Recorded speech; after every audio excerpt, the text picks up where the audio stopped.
സുഹൃത്തുക്കളെ, രാവിലെ 7 മണിയാണ് സമയം. ഓക്കെ, രാവിലെ 7 മണിക്ക് ഈ ഒരു കാലാവസ്ഥയാണെങ്കിൽ ഇന്നലെ രാത്രി എന്തായിരിക്കും അവസ്ഥ എന്ന് നിങ്ങൾക്ക് ചിന്തിക്കാവുന്നേ ഉള്ളൂ. ഞാൻ ജസ്റ്റ് പുറത്ത് കാണിച്ചു തരാം.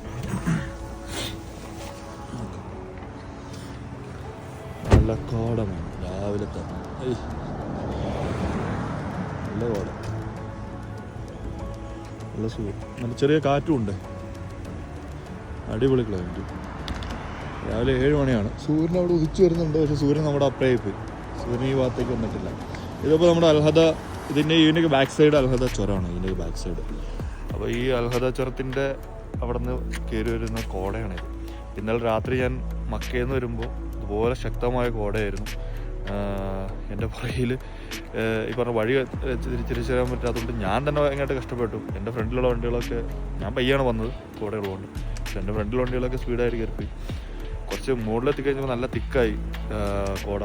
അപ്പോൾ ഈ ഒരു ലൈൻ കണ്ടോ, ഈ മഞ്ഞ ലൈൻ, ഇതിൻ്റെ ഉപയോഗം എന്നാന്ന് ഞാൻ ശരിക്കും പറഞ്ഞാൽ മനസ്സിലാക്കിയത് ഇന്നലെയാണ്. കാരണം ആ ഒരു ലൈൻ ഉള്ളതുകൊണ്ട് ഞാൻ റൈറ്റ് പിടിച്ച് ആ ലൈൻ മാത്രം നോക്കിക്കൊണ്ടാണ് ഞാൻ ഇന്നലെ വണ്ടി പിടിച്ചത്. എന്നിട്ട് എന്നെ ഫോളോ ചെയ്ത് എൻ്റെ പുറകിൽ ഒത്തിരി വണ്ടികൾ, ഞാൻ പോകുന്ന കണ്ടിട്ട് എൻ്റെ പുറകെ തന്നെ വരുന്നു. ഒത്തിരി വണ്ടികളുണ്ടായിരുന്നു. ഒരു 10-15 വണ്ടികളോ എൻ്റെ പുറകെ തന്നെ ഒരു 3-4 കിലോമീറ്ററോളം ഫോളോ ചെയ്തു. കാരണം ആ 3-4 കിലോമീറ്റർ അത്രയും ടഫായിരുന്നു റോഡ്. അപ്പോൾ ആ ഒരു കാഴ്ചകളൊക്കെ നിങ്ങൾ കാണും. ഓക്കെ, അപ്പോൾ ചാനൽ ഇഷ്ടപ്പെട്ട് കഴിഞ്ഞാൽ ഫോളോ ചെയ്യുക, സബ്സ്ക്രൈബ് ചെയ്യുക. സമയം കിട്ടുന്നതനുസരിച്ച് നല്ല നല്ല വീഡിയോസ്, ഇതുപോലത്തെ അടിപൊളി വീഡിയോസ് ഇടാം. ഇതിപ്പോൾ ഡിസംബർ സമയമാണ്, അതുകൊണ്ടാണ് ഇങ്ങനെ കോട ഏറിയ സമയത്ത് നിൽക്കുന്നത്. ഞങ്ങൾക്ക് വരാം, നല്ല അടിപൊളി ക്ലൈമറ്റാണ്. ഇട ദിവസങ്ങളിൽ വരിക, കാരണം വെള്ളി ശനി നല്ല തിരക്കുള്ള ദിവസമായിരിക്കും. ഇവിടെ താമസിക്കുന്ന റൂം ഇട്ട് നമുക്ക് ബുദ്ധിമുട്ടുണ്ടാവും. എന്ത് ആവശ്യമുണ്ടെങ്കിലും നമ്മൾ കോൺടാക്ട് ചെയ്യാം. ഓക്കെ, അപ്പോൾ വീഡിയോ കാണും.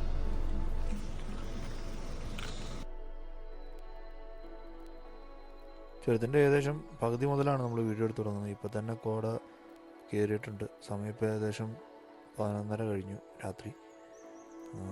വണ്ടികൾ കുറവാണ്, പക്ഷേ വണ്ടികളുണ്ടെന്ന് തന്നെ പറയാം. കാരണം നമ്മുടെ പുറകിലൊക്കെ വണ്ടികളുണ്ട്.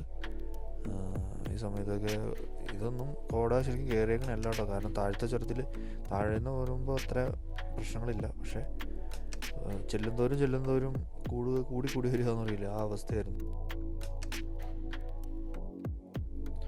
ഇവിടെ മുതൽ നമ്മൾ ഇനി കട്ടയായ കോടയുള്ള കയറും കേട്ടോ. നമ്മുടെ ഫ്രണ്ടിൽ പോകുന്ന ആ വണ്ടിയുടെ നമ്മൾ കാണാണ്ട വണ്ടി അവിടെ പോയി. ആ മഞ്ഞ ലൈൻ കണ്ടോ നിങ്ങൾ റൈറ്റ് സൈഡിൽ? ആ മഞ്ഞ ലൈനാണ് എന്നെ രക്ഷിച്ചത്. സാധനങ്ങളെ ഇവിടെ തൊട്ട് ഒന്നും കാണാൻ പറ്റില്ല. ചില ഏരിയകളിലാട്ടോ, ചില ഏരിയകളിൽ കുഴപ്പമില്ല, ചില ഏരിയകളിലെത്തുമ്പോൾ നല്ല രീതിയിൽ മഞ്ഞ കൂടി ഉണ്ടായിരുന്നു. ഇവിടേക്ക് എത്തിയപ്പോൾ ലിറ്ററലി വണ്ടി നിർത്തി തന്നെയാണ് ഓടിച്ചത്. വണ്ടി ഓടുകയെന്ന് പറയാൻ പറ്റില്ല, അത്രയും സ്ലോ ചെയ്തിട്ടാണ് ഇവിടേക്ക് വണ്ടി ഓടിച്ചത്. കാരണം ഒന്നും കാണാൻ പറ്റുന്നില്ല. എൻ്റെ തല ഇനി വെളിയിലിട്ടിട്ട് വണ്ടി ഓടിച്ചാലോ എന്നുള്ളൊരു ചിന്ത. കാരണം ഫ്രണ്ടിലുള്ള ഒരു ഒബ്ജക്റ്റിനെ എനിക്ക് കാണാൻ സാധിക്കുന്നില്ല. ആ മഞ്ഞലയും പോലും അവിടെ നിന്നപ്പോൾ കണ്ടോ, ആ സൈഡിലൊന്നും കാണാൻ പോലും പറ്റുന്നില്ല. പിന്നെ ആ ഒരു ലൈറ്റിൻ്റെ ഒരു ചെറിയൊരു ഇത് കൊടുത്തിട്ടുണ്ടല്ലോ, ചെറിയൊരു മിന്നൽ കൊടുത്തിട്ട് ആ ഒരു മഞ്ഞലയും കണ്ടോ, ആ സാധനത്തിൻ്റെ ഇടയ്ക്ക് ആ മഞ്ഞലയും കാണാം. ആ മറ്റേ ലൈറ്റിൻ്റെ ഒരു റിഫ്ലക്ടർ പോലത്തെ സംഭവമുണ്ട്.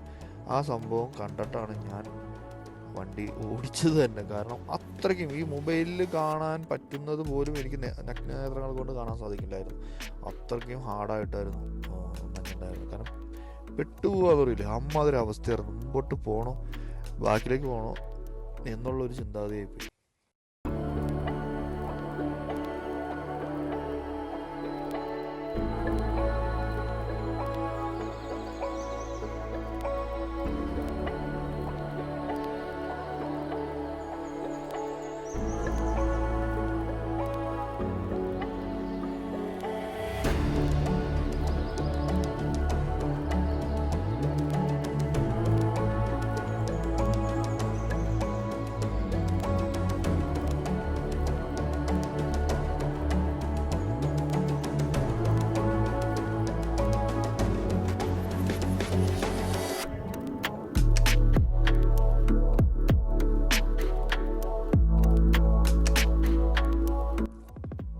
ഇവിടെ വരെയും എല്ലാവരും എൻ്റെ പുറകെ ക്യൂ ആയിട്ട് നിന്നിട്ട് ഓരോരുത്തർ കയറി പോകുന്ന കാഴ്ചയാണ് നിങ്ങൾ കാണുന്നത്.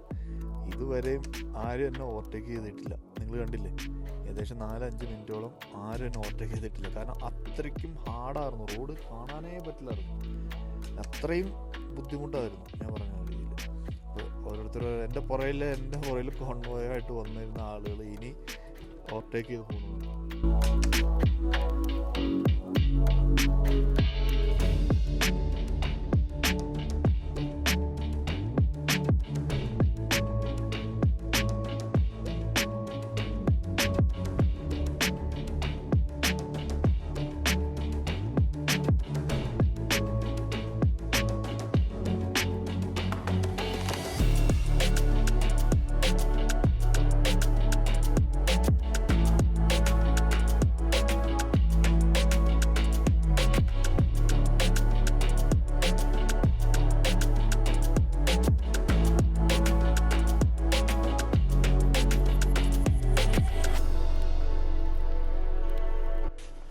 അങ്ങനെ കുറച്ച് നേരത്തെ ബുദ്ധിമുട്ടേറിയ യാത്രയ്ക്ക് ശേഷം നമ്മൾ അൽഹദയിൽ എത്തിയിരിക്കുകയാണ്. ഇതാണ് എൻട്രൻസ് അൽഹദയുടെ.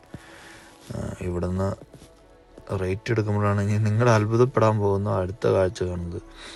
അതായത് ഇത് അവധി ദിവസം കൂടിയാണ്. അതുകൂടാതെ ഇങ്ങനെ മഞ്ഞും കൊണ്ടും കാണുമ്പോൾ പ്രത്യേകിച്ച് തായിഫ് എന്നും അതുപോലെ തന്നെ മക്കയിൽ നിന്നും ജിദ്ദയിൽ നിന്നുള്ള ആളുകൾ, പല ഭാഗത്തുനിന്നുള്ള ആളുകൾ ഈ സമയത്തും ഒരു 12 മണി സമയം ഈ സമയത്തും എത്രയോ വണ്ടികളാണ് നോക്കി ആളുകൾ എൻജോയ് ചെയ്യാൻ വേണ്ടി വന്നേക്കുന്നതാണ്. അത്രയും നല്ല ക്ലൈമറ്റാണ്.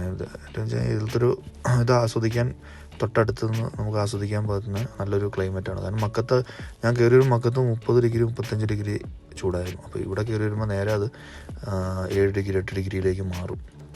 രാവിലെ ആണെങ്കിൽ അതൊരു 5 ഡിഗ്രി 6 ഡിഗ്രിയിലേക്ക് രാവിലെ ആണെങ്കിലും മാറും. ഇപ്പം നിലവിലത്തെ കാലാവസ്ഥ അതിനായിട്ട് പോയിക്കൊണ്ടിരിക്കുകയാണ്. പിന്നെ ഇവിടുത്തെ പ്രത്യേകത നിങ്ങൾ ശ്രദ്ധിച്ചാൽ മനസ്സിലാവും. റൈറ്റ് സൈഡിൽ ഇഷ്ടംപോലെ കോഫി ഷോപ്പുകളൊക്കെ കൂടുതൽ ചായ, നമ്മുടെ കട്ടൻ ചായ ഉണ്ടല്ലോ, ആ ചായക്കടയാണ് ഇവിടെയൊക്കെ ഏറ്റവും കൂടുതൽ, ഇവിടുത്തെ കടകൾ ഏറ്റവും കൂടുതലുള്ളത് റൈറ്റ് സൈഡിലും ലെഫ്റ്റ് സൈഡിലും. അതുപോലെ തന്നെ ചോളം ചുട്ടത്, അങ്ങനത്തെ ചെറിയ കടകളാണ്. ഈ ഹോട്ടൽസ് ഇത് കഴിഞ്ഞ് കുറച്ചുകൂടെ മുമ്പിലേക്ക് പോകുമ്പോൾ ഒത്തിരി ഹോട്ടൽസൊക്കെ ഉണ്ട്. മന്തിച്ചോറ്, അതുപോലെ തന്നെ അൽഫാം, ബുഗാരി റൈസ്, അങ്ങനത്തെ സാധനങ്ങൾ കിട്ടുന്ന ഹോട്ടലുകളൊക്കെ ഉണ്ട് കുറച്ച് മുമ്പിൽ. അപ്പോൾ ഇതൊക്കെ മിക്ക ആളുകൾ കണ്ടേണ്ടാവും, എന്നാലും ഞാൻ ചുമ്മാ പറഞ്ഞെന്നുള്ളൂ. പക്ഷേ ഈ സമയത്തും തിരക്കുണ്ട്, അത്രയും നല്ല ട്രാഫിക്കും അത്രയും ബുദ്ധിമുട്ടുള്ള കാര്യങ്ങളൊക്കെയാണ്. പക്ഷേ ഇതിൻ്റെ റൈറ്റ് സൈഡിൽ ഞാൻ പിന്നീട് നിങ്ങളൊരു കാഴ്ച കാണിച്ചു തരാം. ഇതിൻ്റെ റൈറ്റ് സൈഡിൽ താഴേക്ക് ഇറങ്ങി കഴിഞ്ഞാൽ ഇവിടെയാണ് നമ്മുടെ ഈ ഗൊണ്ടോള, അതായത് കേബിൾ കാർ സ്റ്റേഷൻ ആണ് ഇതിൻ്റെ റൈറ്റ് സൈഡിൽ വരുന്നത്. അതിൻ്റെ തൊട്ടപ്പുറം നമുക്ക് മുകളിൽ നിന്ന് ചുരത്തിൻ്റെ വ്യൂ ഒക്കെ കിട്ടുന്ന ഒരു സംഭവമൊക്കെ ഉണ്ട്. അതൊക്കെ ഞാൻ പിന്നീടുള്ള വീഡിയോയിൽ കാണിച്ചു തരാം. അപ്പോൾ എൻ്റെ വീഡിയോ കണ്ട നിങ്ങൾക്ക് എല്ലാവർക്കും നന്ദി അറിയിക്കുന്നു. അപ്പോൾ അടുത്തൊരു വീഡിയോ ആയിട്ട് കാണാം. അതിലേക്കും ടാറ്റാ ബൈ.